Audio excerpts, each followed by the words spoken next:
Millionaire Success Habits by Dean Graziosi, audio by Vanessa DeBurle. Today we're going to read the introduction to his book. In the spring of 1944, a boy, who we'll call JP, was born to immigrant parents in a rough neighborhood in the heart of Los Angeles. Before JP was 2 years old, his parents divorced. His mother struggled financially, and by the time he was 9 years old, JP was out on the streets looking for a way to help his mom make ends meet. Newspapers, flower pots, Christmas cards, you name it. He most likely tried to sell it.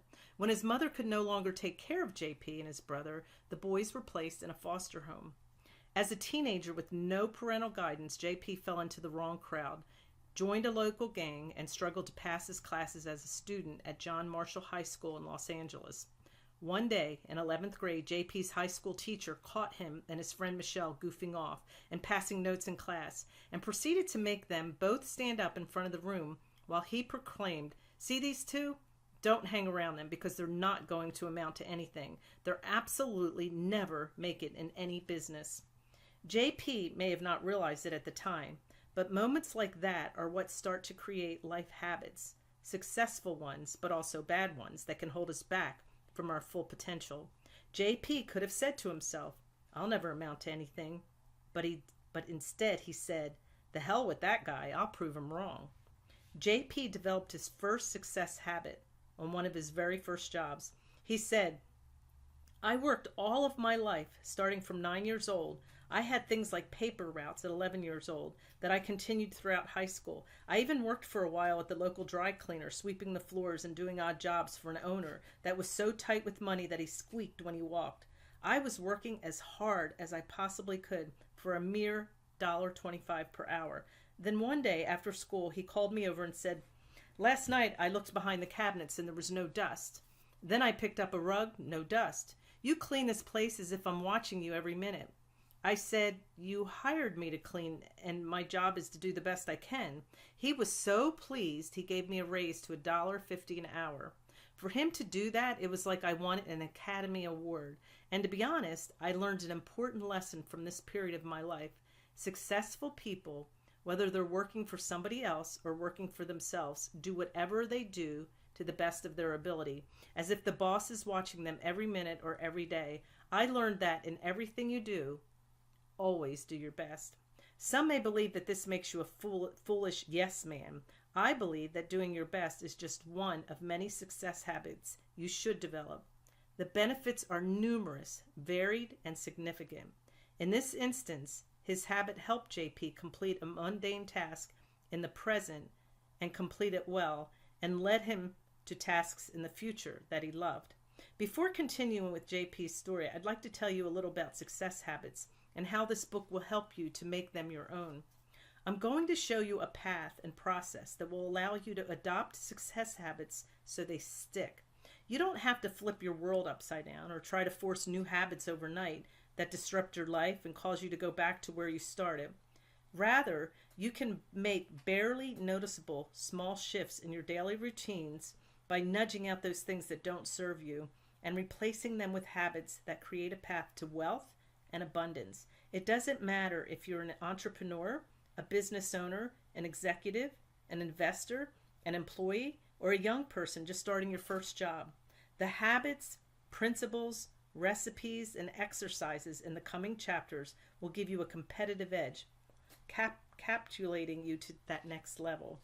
So while this book's main focus is on financial success, the methods I'll share can also propel you to new levels of fulfillment in other areas of your life, including family, parenting, friendships, relationships, spirituality, health, physical fitness, love, passion, intimacy, and more.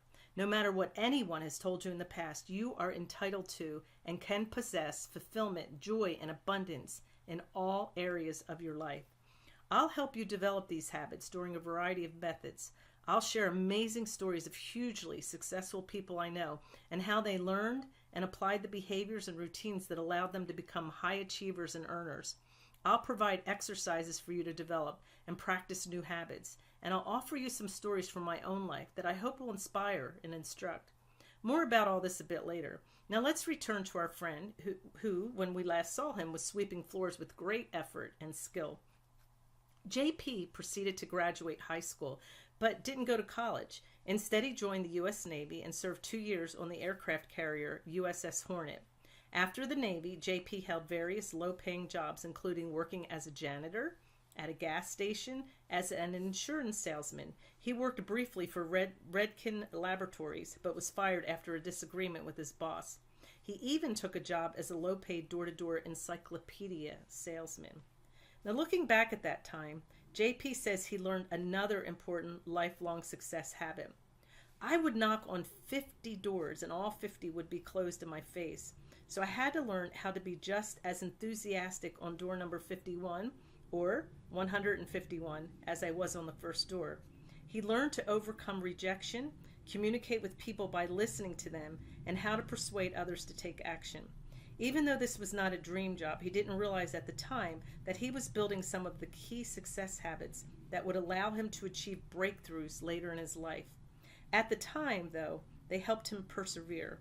The average door-to-door encyclopedia salesman at that time, working for straight commission, lasted only 3 days, while JP lasted 3.5 years. Despite his work ethic, JP still became homeless as a young adult. When I was homeless for the first time, it was in my early 20s. My wife just couldn't handle being a mother anymore, so she left our 2.5-year-old son in my arms and took off with all the money we had. I soon learned that she hadn't paid rent for the last 3 months, so with no money and being 3 months past due on rent, we were evicted. I was in between jobs, so my son and I were on the streets with no money coming in and attempting to live in an old car I owned at the time. I remember saying to my son, "We're going to make this together." I went around to vacant lots and picked up Coke bottles and 7-Up bottles, because in those days you got 2 cents for a little one and 5 cents for a big one. When you're broke and can't pay the bills, those are some of the most difficult times as a man and as a father. But what I learned was that when you're really down and out and you're at the very bottom, all you can do is look up. As difficult as JP's circumstances were, he possessed an advantage that many others in much better circumstances lack. He had a vision for his life. He was determined to start his own company, and after selling encyclopedias door to door for those 3 years, he knew he didn't want to work for someone else and that he could make it on his own. But there was a major obstacle. JP only had $700 to his name. Everyone told him he couldn't start his company because he needed more money, more schooling, more experience, more smarts, a difficult economy, and countless other things that he lacked. Sound familiar? Well, after listening to all that advice, he did what most successful people do. He listened first and foremost to himself and started the company anyway. JP developed a success habit of believing in himself and ignoring the naysayers. That was extremely difficult for me. I mean, how do you start a company, balance your bills, not get paid, and still go out door to door selling your products every day? It was extremely difficult. We should have gone bankrupt every single day for the first 2 years of the company, but 2 years later, we were finally able to pay our bills on time. Not only pay them, but pay them off. I remember saying, "Hey, we made it. We've got $2,000 left over. We made it. We're successful." Eventually, JP was able to use his persuasion and communication skills to grow his company by leaps and bounds. JP even took his learning skills on the next level and developed a key habit of being able to read his customers on the deepest level. I think what I'm really skilled at is having the ability to listen, and not just listen, but to listen to everything people are saying instead of thinking about what I'm going to say next.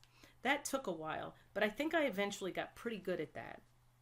Through persistence and developing positive success habits, listening to understand, having vision, always doing his best no matter what, ignoring the naysayers, and staying positive in the face of rejection, JP built his company into an international success.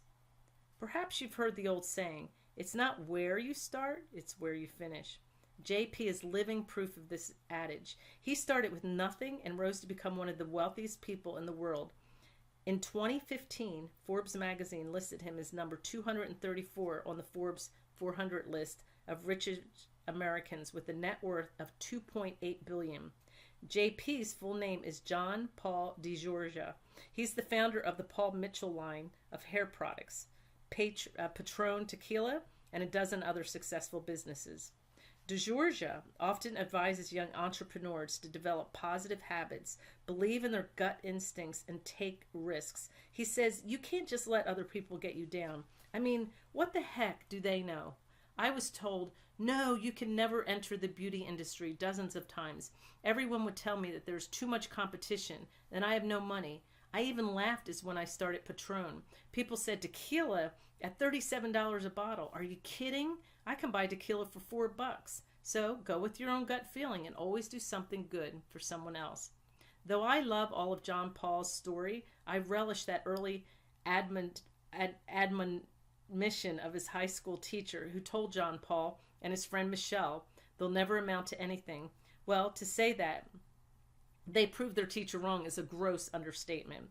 John Paul is a billionaire who's changing lives all over the world, and Michelle Gilliam is better known today as Michelle Phillips, a founding member of the 1960s folk rock band, the Mamas and the Papas, which sold 40 million records. Michelle tracked down that teacher for John Paul's 50th birthday, and when the teacher learned of the success his former two students had, all he could say was, well, shit.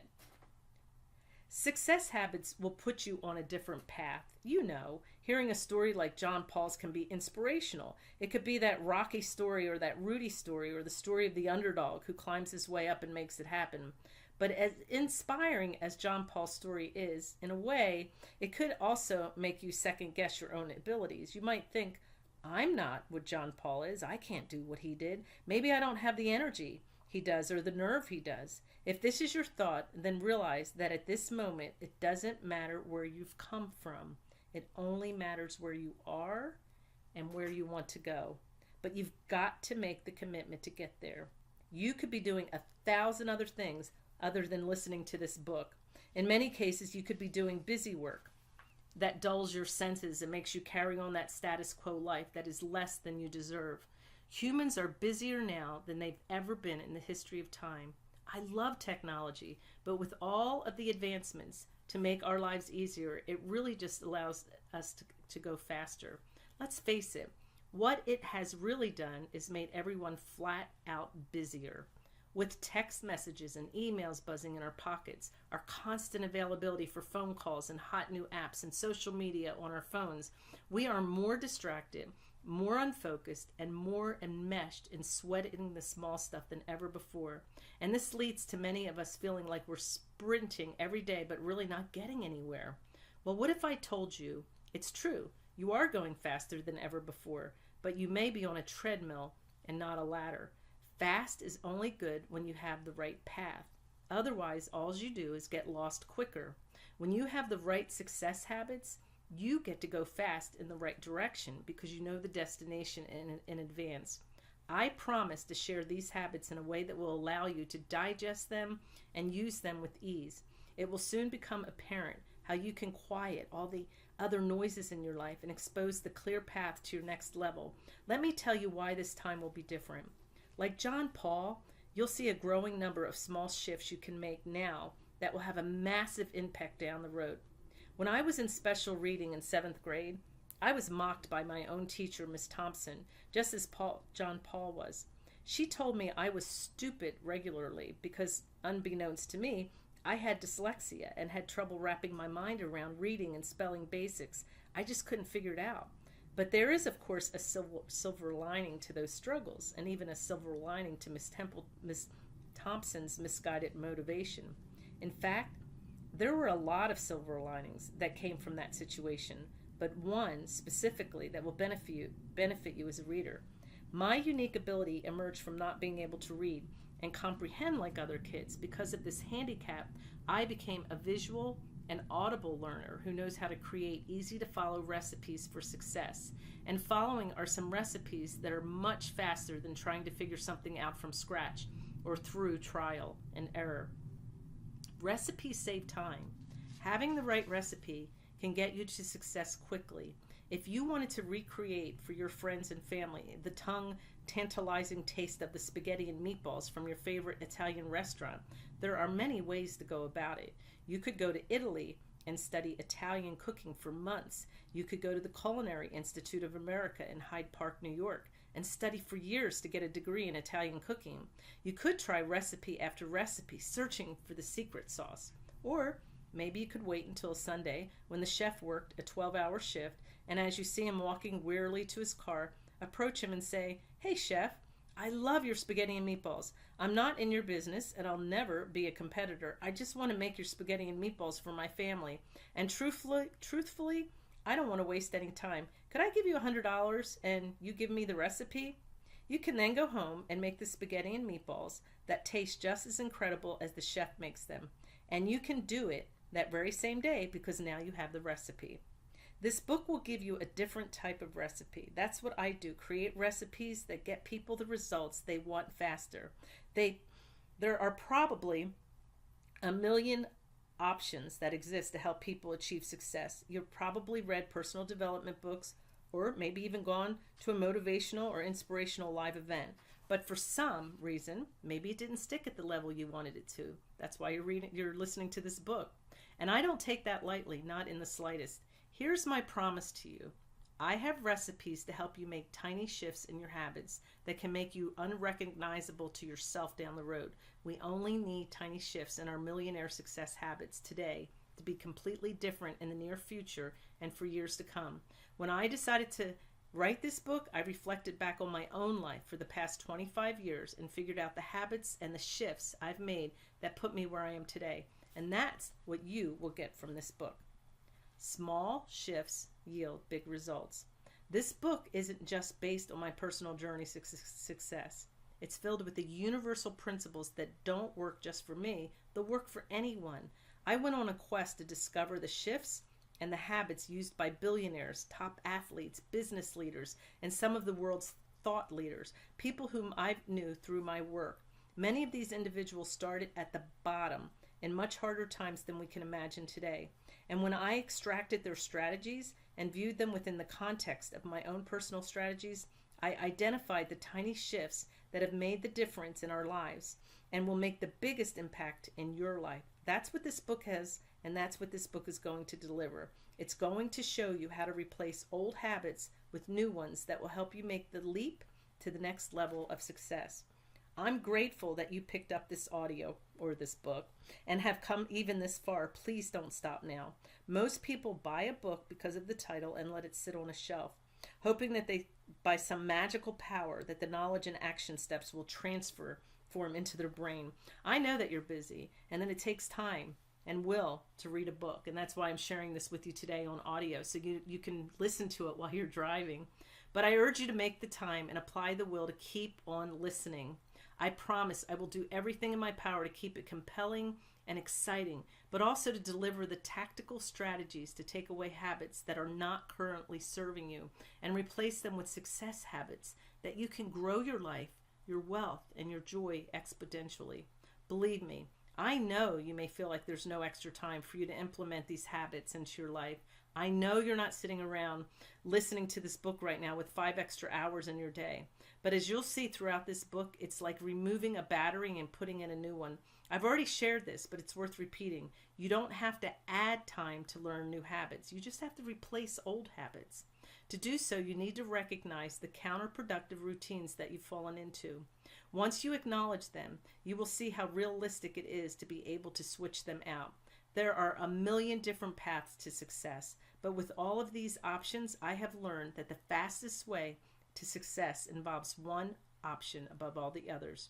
When success habits become your new routine, your life can change dramatically. You've picked up this book, or you're listening to this audio for a reason. Maybe you're a baby boomer who has been in a job for 30 or 40 years because it was a responsible thing to do, and it's finally time to reinvent yourself. Maybe years ago someone told you, stop being a dreamer and do what's right. Do what's secure and safe.